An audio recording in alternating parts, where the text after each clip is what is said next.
Hello, this is Noreen from JoyaCards.com. Welcome to my video. Hey, have you ever been using your BrotherScanNCut and you have a problem with the mat feeding into the machine?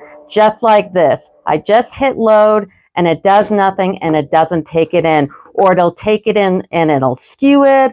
Or no matter what you do, it doesn't work. Well, instead of panicking and trying to find these things at the last minute so you can do your project, let me show you a very valuable tip.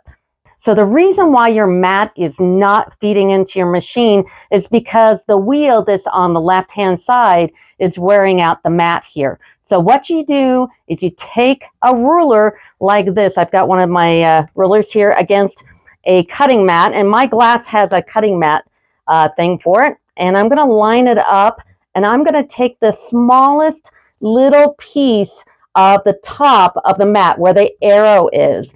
And then I'm going to take one of my little rotary cutters here and I'm going to cut the very top off.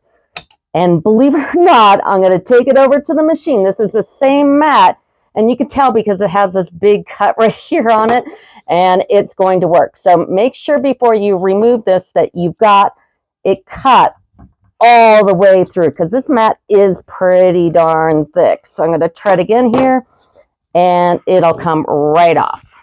So I'm back at my brother. Here's that same mat with that cut that wouldn't feed. I'm going to go ahead and put it against the rollers.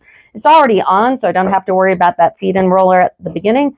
And hit feed, and look what it does.